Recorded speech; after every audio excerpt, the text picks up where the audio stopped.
ప్రభుత్వం అంటే తర్వాత భేదం ఉండకూడదు. ప్రభుత్వం అంటే అందరికీ న్యాయం జరగాలి. కానీ మనం జరిగిన డిఎస్సీ ఎక్కడ భారతదేశంలో లేని విధంగా, రాష్ట్రంలో లేని విధంగా జరిగిన అవతరణ మీద అందరూ చర్చిస్తున్నాం. ప్రజలందరూ చూస్తున్నారు. అందరూ 3 లక్షల మంది అభ్యర్థులకి ఏ రకంగా మోసం చేసి ఏ రకంగా అమ్ముకున్నారో, ఏ రకంగా వాటి వచ్చి మార్కెట్ లో సేల్ చేస్తారు. దాని మీద హౌస్ మీరు ముందు ఆర్డర్లో పెట్టండి. మీరు ఎట్లా ఇస్తారు సార్ మైక్? మీరు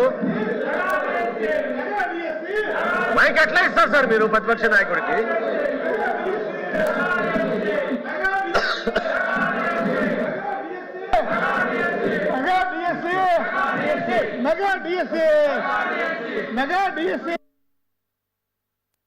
సార్ ఏం సార్ అది?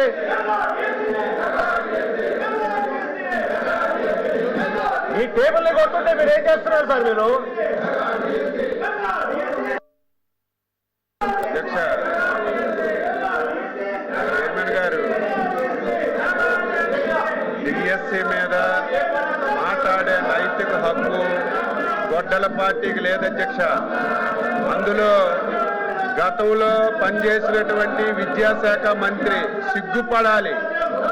5 సంవత్సరాల అధ్యక్ష, 2019 నుంచి 2024 వరకు నిరుద్యోగ యువతకి మెగా డిఎస్సి ఇస్తామని చెప్పి, నోటిఫికేషన్ చేస్తామని చెప్పి 5 సంవత్సరాలు ఆస్తులు తాకట్టు పెట్టుకొని మొత్తం అప్పులు చేసి ట్రైనింగ్ చేసి ఎలక్షన్లో మాటిచ్చి మాట తప్పారు అధ్యక్ష.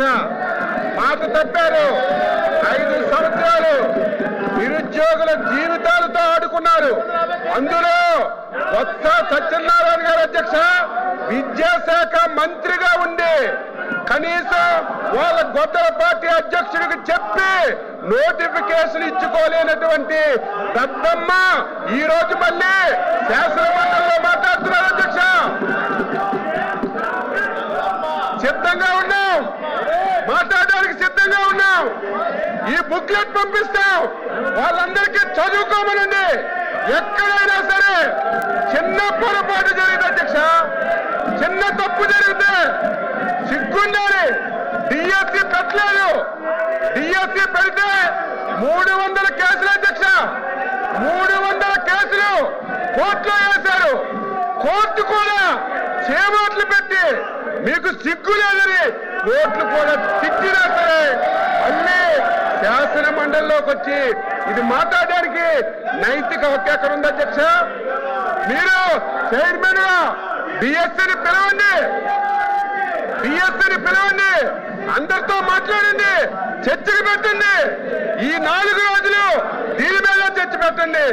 మాట్లాడడానికి, చెప్పడానికి ప్రతి పాయింట్ ఈ రోజు గొడ్డల పార్టీ అధ్యక్షులు, గొడ్డల పార్టీ ఏ అనుమానాలు ఎక్స్ప్లెయిన్ చేసిందో, ఏ పాయింట్లు అయితే లేవనెత్తారో ప్రతి పాయింట్ కి ఆన్సర్ చేయడానికి సిద్ధంగా ఉన్న అధ్యక్ష.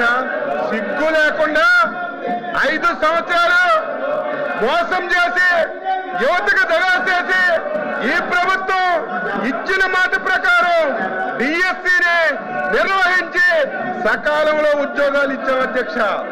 సంవత్సరం అయిన తర్వాత కావాలని చెప్పి సంవత్సరం మొద్దు నిద్రలో ఉండి కావాలని చెప్పి ఈరోజు విమర్శలు చేస్తుంటే బాధ కలుగుతుంది అధ్యక్ష. ఈరోజు ఎవరైతే 5 సంవత్సరాలు కష్టపడి చదివి ఉద్యోగాలు సంపాదించారు